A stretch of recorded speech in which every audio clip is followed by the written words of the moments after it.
True Talk, a podcast from Trueland Equipment, where community, farming, and John Deere technology collide. What's new in agriculture? What's happening in your neighborhood? And most importantly, who are the people that make it all happen? True Talk, cultivating true conversations. Welcome back to the True Talk podcast. I am your co-host, or should I say tri-host? Is that a word? I don't know. Tri-host. Josh here today, and I'm back here with Jackson. Jackson Lyons, yep. Yeah, good morning.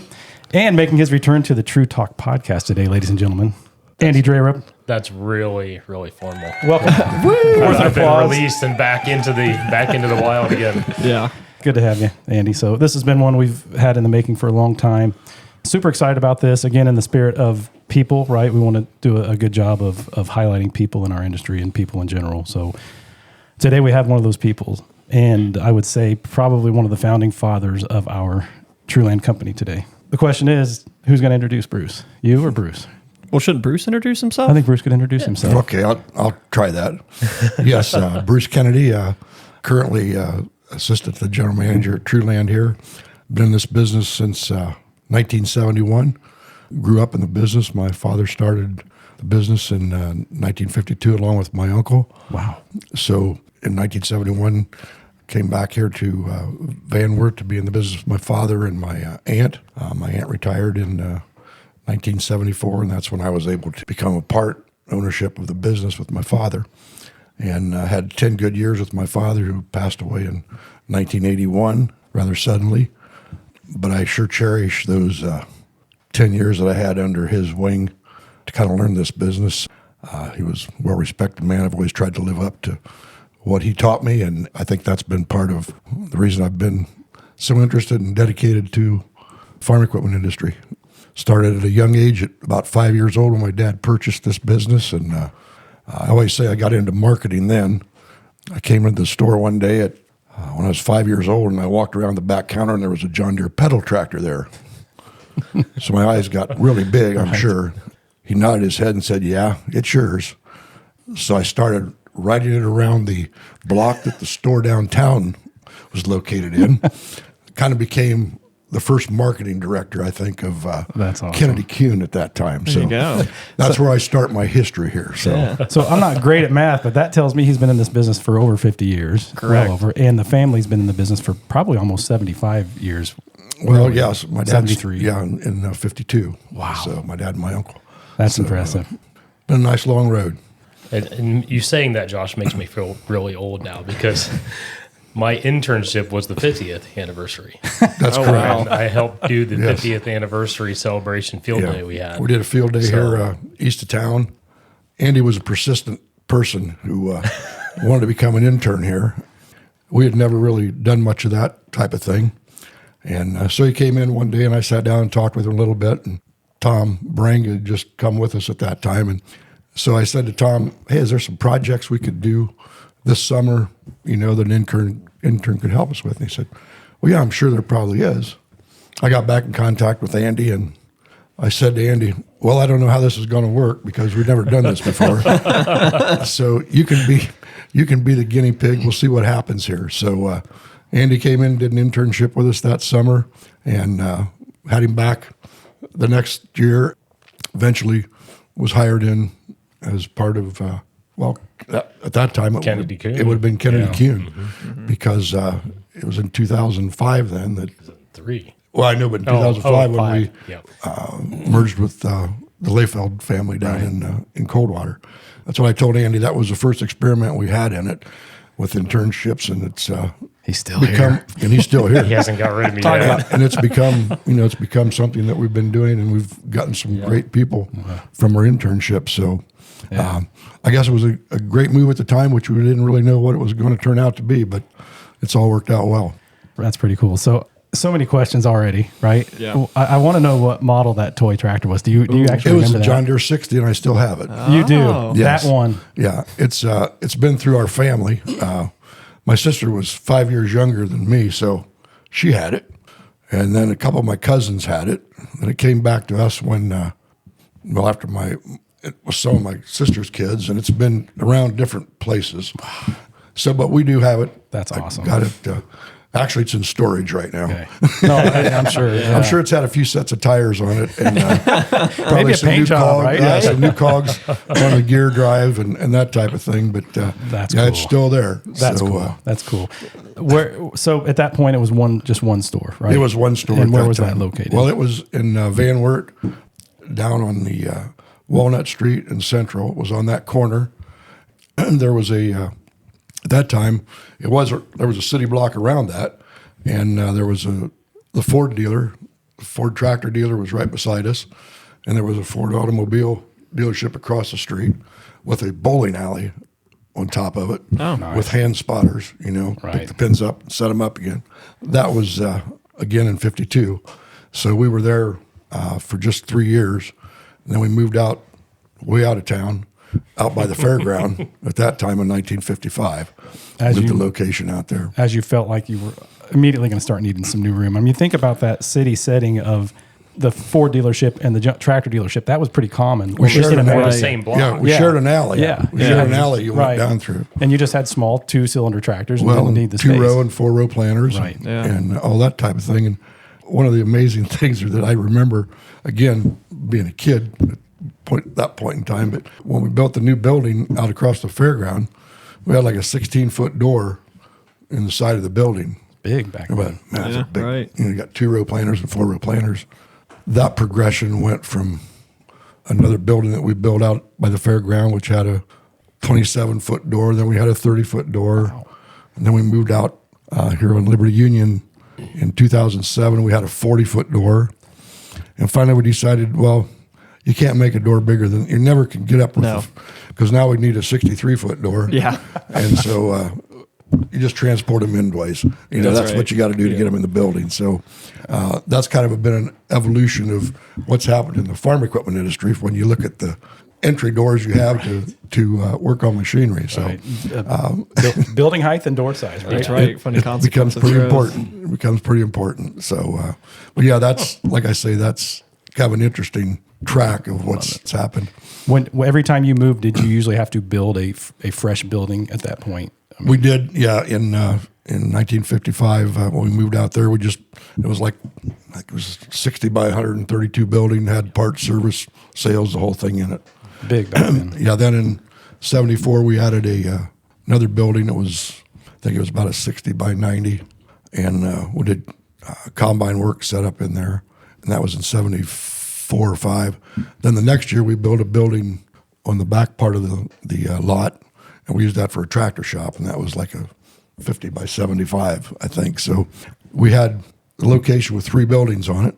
Another kind of an interesting thing is, so in about 2004, 2005, I bought the ground here where we're presently out here on Liberty Union. The thought being, we're going to go out there, we're going to build this 35,000 square foot building. We're going to have one building, everything will be fine.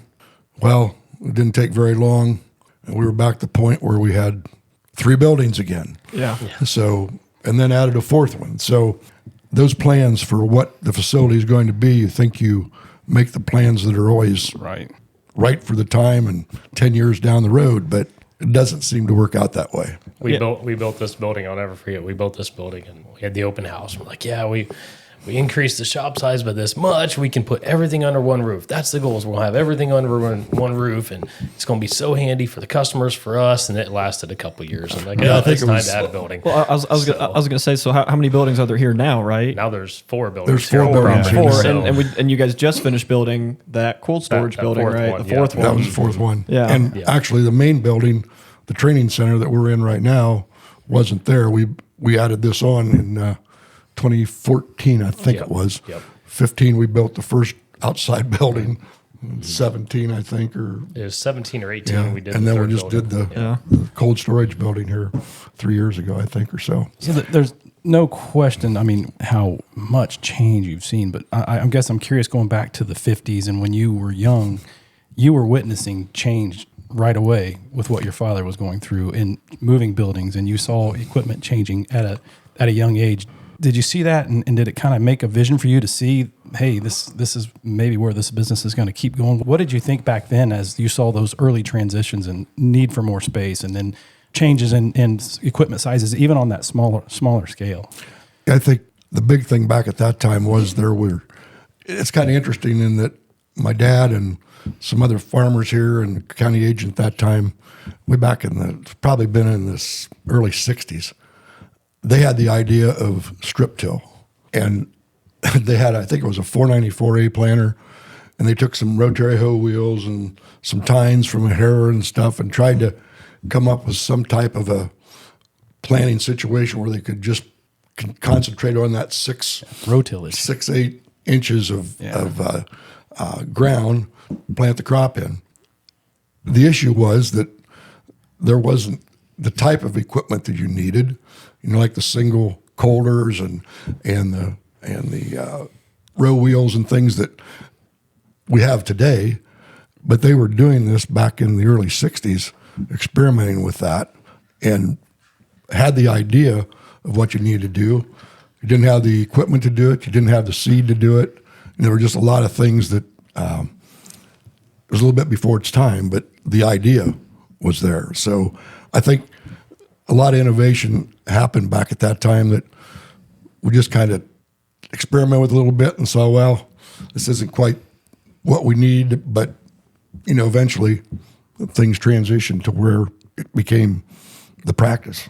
That was just one of many things, but I guess the big thing is, the size of the equipment. I can remember one of the first, I think the first 105 combine, which that goes way back in the 60s.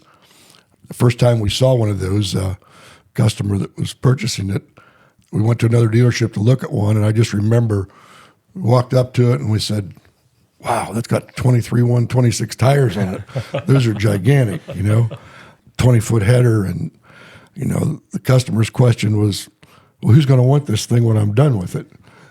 So he had it for about 3 or 4 years, bought another one like it, and there was a market for the one that we didn't know what we'd do with it when he was done with it. So I think size of equipment at that time was something that really started to hit. And then facilities aren't, big enough. We would have those series combines, 95s, 105s. We used those and we worked on and repaired those. They're on Washington Street in that first single building. And it was really tough to get them have to let some air out of the tires sometimes to get them in the building. So again, that trend, of course, has continued, throughout future years. But I think that is one of the big things that we see as size of equipment became. Well, we know you can hardly drive a combine down the road anymore, especially some of the county roads. It's tight, almost as wide as the road is. Yeah. So. Did you ever think at one point when you saw that next size of equipment come out, like, hey, this is where it's going to end? We're at the biggest. We're not going to get any bigger. Probably 3 or 4 times. Yeah. So every time they came out, it was like a new wonder. Yeah, I can't believe they made a machine this big. Yeah.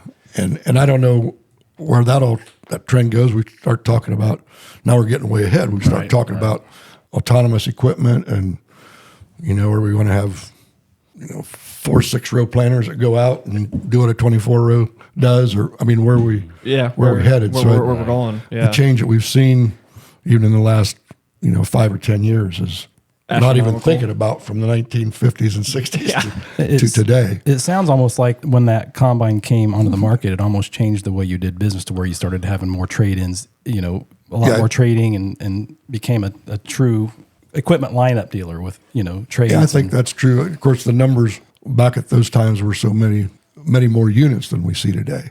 But when you look at the capacities of the machines, they're covering the acreage that we did back then at that time with more machines. So interesting. But my thoughts in the industry and where it was heading, again, we went through till 2002, I think it was.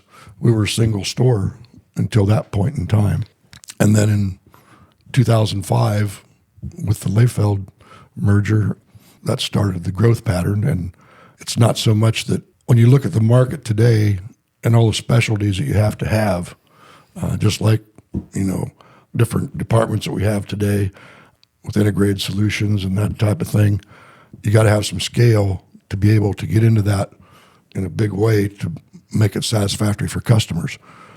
So I think that's been, at least that's the way we've looked at it, is we need to be able to accommodate what's out there in the market, things that our customers are looking at, And so we do need to have some more scale to be able to do that through the area that we serve. So I always think about that with the self-propelled sprayer industry, because when that started for John Deere, we had the spray centers, right? So we only had one company or one dealership in the state could sell commercial sprayers, and they had to be big enough to support them and everything that went along with them. And now, looking back, now that we're fully engrossed in that market, we have multiple ASP customers that we work with.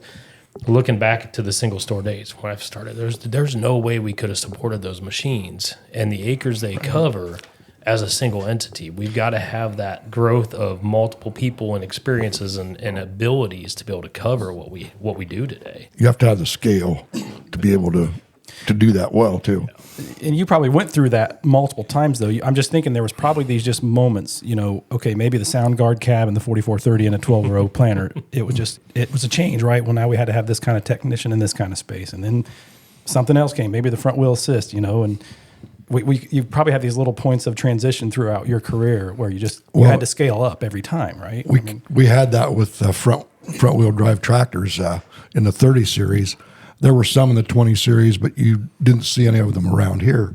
But in the 4430s, when they came out, especially 4430s and 4630s, and into the 40 series tractors, we were a big player in that front wheel drive market, finding that a little less compaction with the front wheel drive assist, all hydraulically done.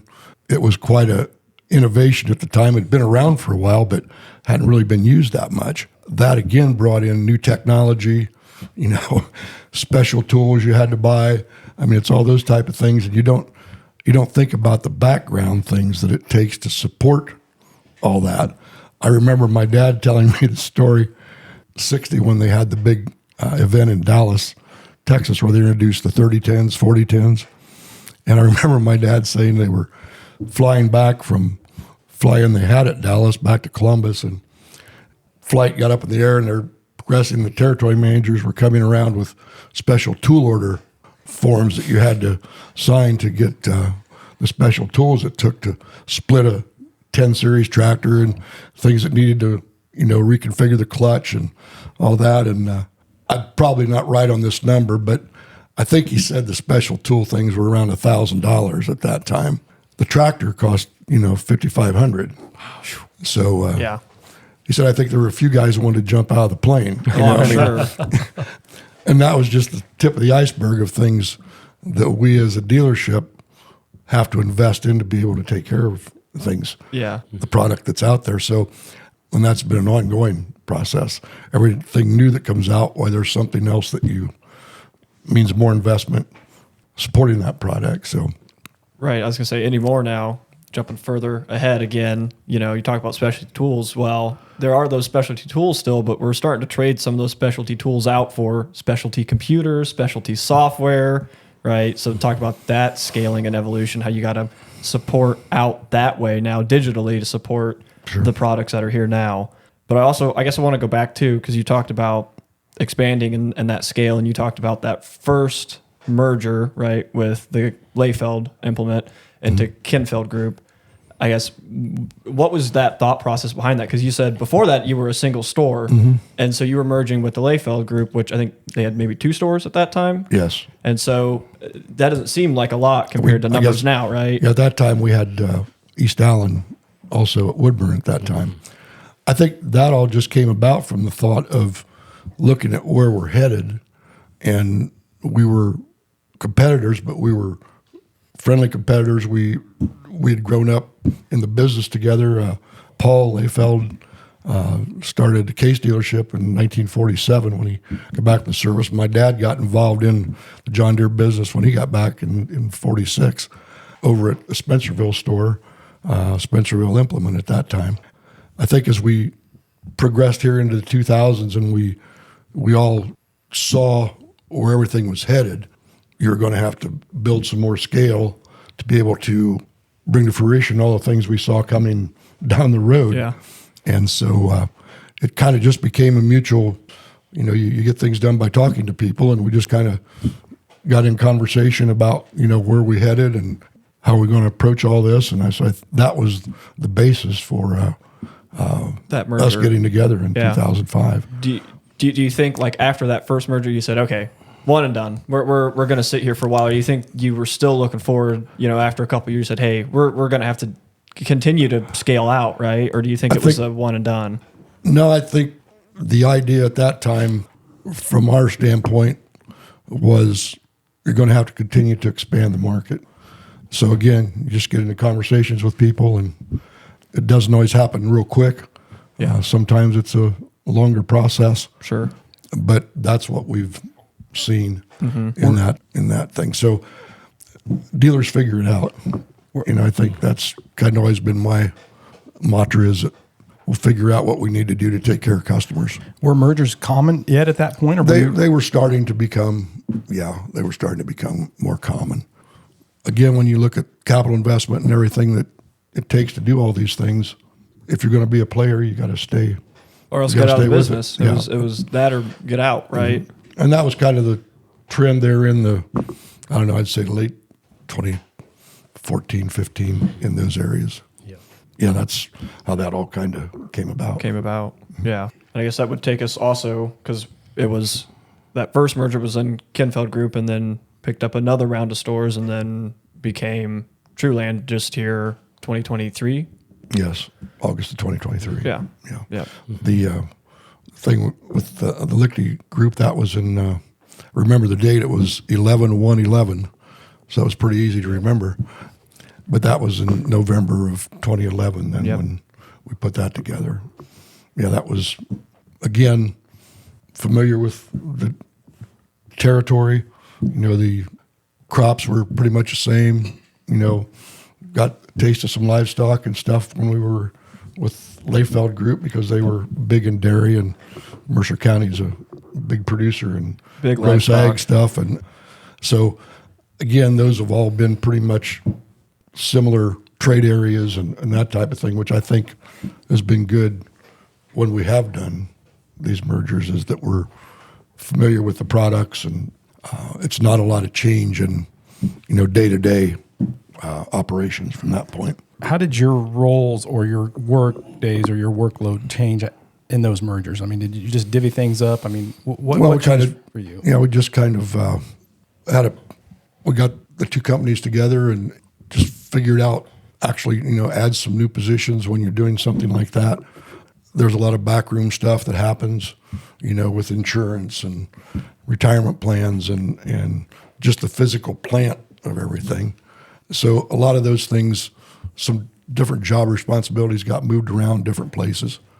It takes a little bit of time to get that figured out. That's kind of the way the transitions have worked. It's kind of a slow evolution of structure as we went. We just slowly started building more of that structure behind the scenes to divvy up those responsibilities and the duties that need to be done, that sort of thing. Yep. Yeah. I remember when we were just Kennedy Kuhn and East Allen Ag and Turf, it was, Tom. Everything went to Tom. And then when we went to the Kenfeld Group, it started as a lot went to Tom, and then it slowly had to start building out away from there. And the Lichty Group, we added a little bit more of that. Otherwise you overload. You can't have one person doing everything. You got to have it broken apart. Well, and that's where, like you mentioned earlier, about having the different departments that you think about one store wouldn't necessarily need to have the integrated solutions, the other things that happen on the back end that customers may not see. Yeah, transportation's a huge thing for us, right? Yes, and we've got that pretty well consolidated. Yep. Where we can dispatch things from different places. Yeah. Again, thinking about it from a time when you had a rollback bed and a a 26-foot rollback bed on a GMC truck or something. Right. I don't think we had our first trailer tractor combo was probably about 1975, 74, 75. And now we have like a miniature fleet, right? Hauling equipment around. Becomes more than a miniature fleet anymore. Right. But and then that goes into the other things that you're looking at with, all the safety things we do, all the vehicles that we have, what it takes to keep, in compliance with all the state and federal regulations. And again, it just becomes something that you couldn't, that scale gets so big that you've got to have, conceive. Yeah. Yeah.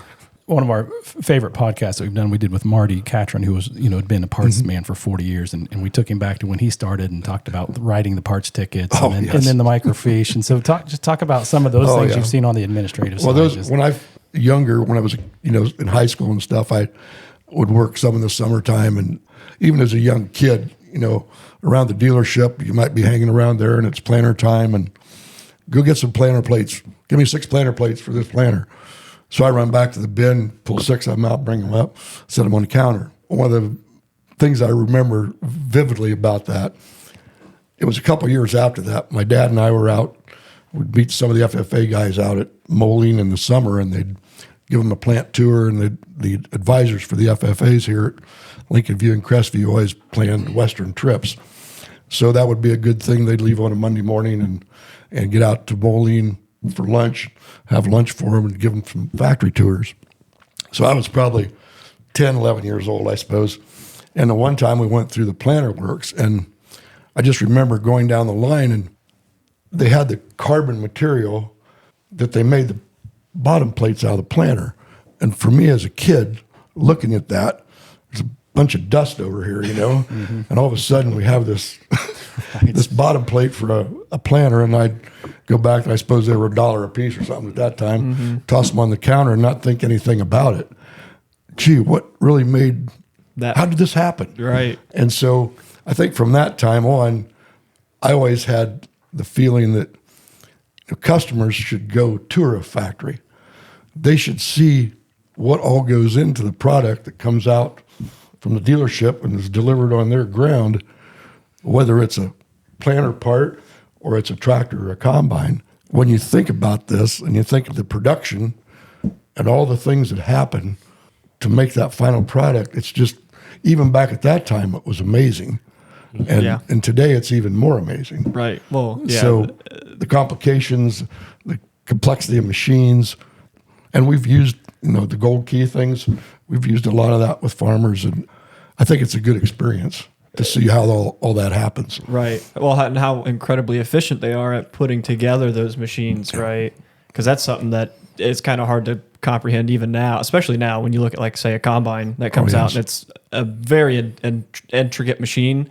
And there's guys on a line putting that all together, and they churn out however many hundreds of them, Mm-hmm. It's impressive to see that, and it definitely puts it into perspective to the guy. Starts with some sheet metal and it's weird. A little axle, it's a little axle, and then you drive it off the end of the line. Right. So it's kind of cool. That something that we might see as trivial now, which really made an impact on you seeing. Oh, at that time, that was turned into a plate. That was amazing. Yeah. So. But then obviously on the administrative side, I mean, you had to be adaptive to when computers came in and things like that. I mean, I'm assuming some dealers just were terrified of those kind of things. Well, I think, again, you get the right people in the right places to take care of those things. And I think the first we had a parts terminal at one time that we ordered parts over you guys probably wouldn't remember that, but, and those different things that happened, and, putting payroll, on the computer, and that's in the early 80s, in that period of time.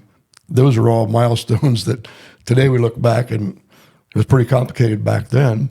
It seems pretty mundane today in comparison. I think you go through those stages, and it just kind of becomes accepted. This is something we're doing today. And you talk about back in the parts department, I remember traumatic situation when we got the fish machines. We're never going to be able to look up another part for a tractor. We're done. You can't write on a fish machine, but you can write on the page in the parts book. So I'm sure many dealers, it was a real challenge, get things switched from that. And I think those parts books, they got tucked under the counter for about a year and a half after we started the fish machines, but eventually it became fish machine was the way to go. But at that first glance at that, but that's going to be a tough thing to overcome. Yeah, it might have been more than just a year or so, because I remember moving those parts books into this new building when we built this place. There were still some around. Are they still here? I think they are still somewhere. Probably the guys that wrote in those books at that time weren't here at that. When we moved out here, but yeah, that was quite the transition from books to, and then of course the fish machines became good. Now we got it on the screen on the computer, you know. So now, again, it's just things that happen in the industry. But even going back farther, the one thing I love is you got that old ledger book in your office and flipping through that. This is kind of an interesting thing. We're kind of skipping all over the place here, but when we moved out here, the ledger book from 1952, the year my dad started, our parts manager at the time said, "Hey, Bruce, I think you might want this." He came over to me and said, "Yeah, we had it underneath the counter. It had something sitting on top of it to, support something." And I said, "Yeah, I think I'd really like to have that." Wow. And so started leafing through the pages of that, and a lot of it was in my aunt's handwriting, who had kept the ledgers for the accounts payable and stuff. And interesting to see those names of customers in that book. And I did copy a few pages and give them to some of the people. It was their father's name on there, and so that was kind of a neat thing to go through and see some of the what the service was. Service trip and labor. $7 or $9. I was going to say, was there any kind of notable line items in there that really stood out when you read it? It is, the sale of a used planter for $500, or just trying to remember those back then. Mm-hmm. It was kind of a neat exercise to look through it, and so I'm pleased that we've got that and that preserved that. So we can do a whole podcast just looking through that, looking at different names. You're probably right. And 2 or 3 generations. Yeah. From that, and that's what we've seen here. People that I grew up with when I was 5, 6, 7, 10 years old running around here. Why I had the experience of continuing to deal with them, their sons, and now their grandsons. And so it's kind of a interesting thing to look back at, and just to run some of those things through your mind that were dear to your heart then and still are today. It's really cool when you can do the you've done business with 3 generations of people, which I'm sure there's probably a looming 4th generation in there somewhere, honestly. We did a calendar, 2-3 years ago, where we had some of the generations of the families. We had a couple that were 3. Yep. I'm trying to think if we had any 4. I don't remember if we did or not, but it's kind of a unique situation. So interesting to think about. To look from where we went that ledger in 1952 to the fish to computers. And I once again, I feel old saying this, but I remember when I started, I was talking to Tom about laptops, and our road tech had a laptop. Mm-hmm. Then we had a desktop in the office at the service office that we all shared in the shop. And one of these days every technician's going to have. Oh no, not every technician have a laptop. You got to be kidding me! And now it's like I came down to record a podcast and I carried my laptop with me because I can't leave it alone. It's got to be with me. It's the number one tool, right? Yeah. Right today. But it's a lot of change. But I guess what else is important to maybe call out from that is, we look back at that ledger book, we look at those names, we look at the changes and the progression we've made, but we're still a customer-facing business. We're it's a people business, right? We're dealing with the same people. It's just how we deal business now with them. We're new technology, new advances makes us more efficient, able to offer that wider scale of expectations that customers are looking for. That, customer-centric, that never changes. No. All the things around us can change, but that doesn't. I think they've tried to take the people out of a lot of things, but they haven't been able to remove them yet. No. So are there any other, if you look back, are there any other true, just little defining moments that you look back and can think of, or goodness, you've been through a lot of stuff with the mergers and the technology. And I guess to me, a lot of it comes back, and some of it was brought to me when we moved from the buildings that we were in back from 55 until 2007, basically. And that location, and eventually today, the marathon station across from the fairground sits there. When they did that, the old combine shop that we had there, which was the first new building we built there after the 55 building was built. Like I say, we built that in 74 or 5. That basically is their drive-through, still there. Hotheads and the Rager sausage place, the window where the drive-through stuff comes out, that was a window in the combine shop in Rabbit's office there in the service shop. So people, they tore down the original building that was built in 55 and deconstructed the building on the back, the 50 by 75, and moved it somewhere or whatever. And people came to me and they said, boy, wasn't that tough to see that building basically taken down? And I said, well, not really. The things that meant something to me there were the people we worked with and the customers that we had there. So the physical plant was just there to accommodate all the good people and all the customers we had. So to me, that location, it meant people to me, not structure, you know? So I never really had I wasn't sad that we were leaving there because I saw where we were going.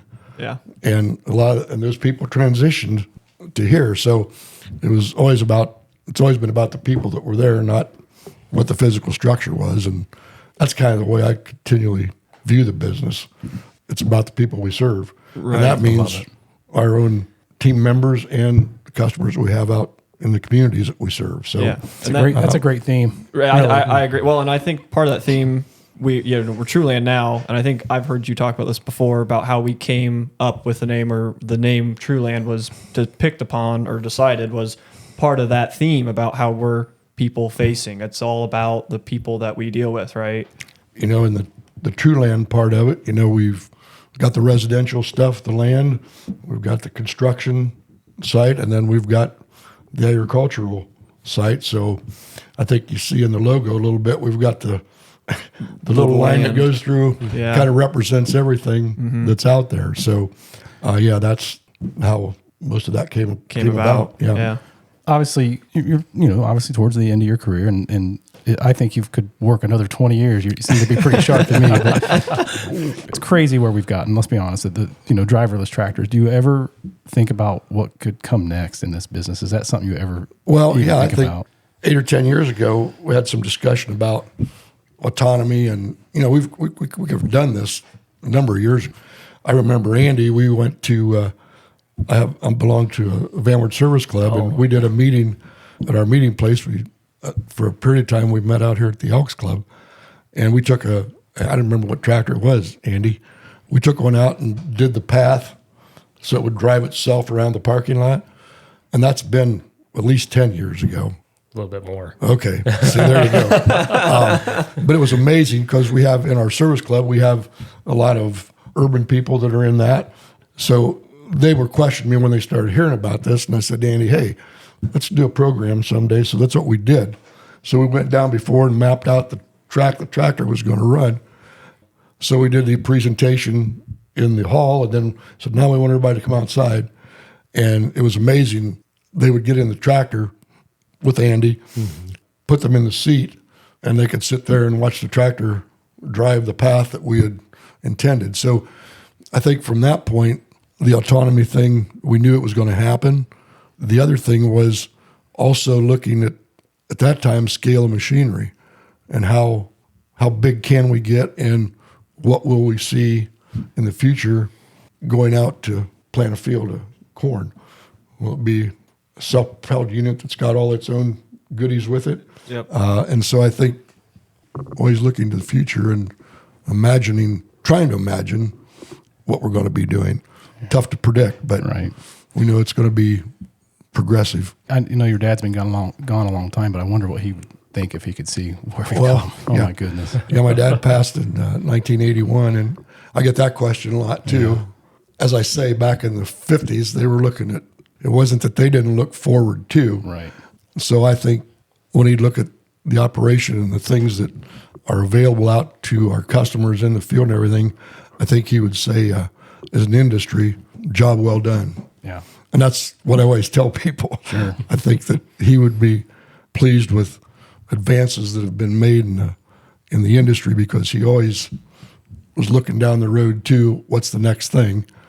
I think he'd be pretty happy to see what's developed. That's great. Yeah.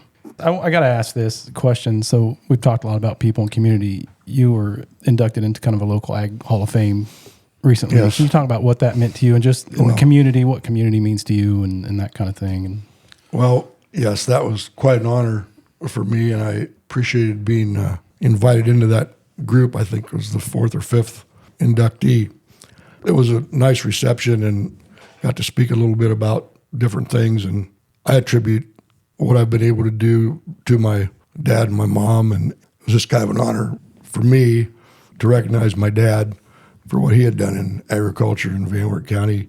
Came over here in 1952 and basically grew the business, and at that time did it all basically. When I came back here in 71, it was kind of a situation where he was the center of everything that happened here. And he realized at that time that wasn't going to work forever either. So that was the time of the decision when I decided to come into the dealership.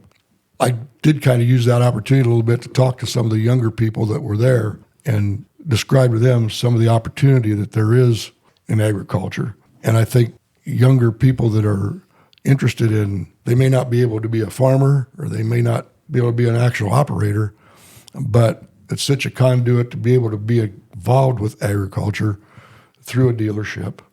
And it doesn't matter whether it's in the accounting department or in road tech or integrated solutions, whatever. There's such a variety of things that I kind of encourage them to look where you came from and look at the opportunity there is right in front of you. You might find some things that you don't realize are there. And so I kind of used that period of time when I had a little time to talk to people to push the agriculture field into their minds, let them think about what opportunities do we really have here. That's fantastic. We've been involved with a lot of things in the community.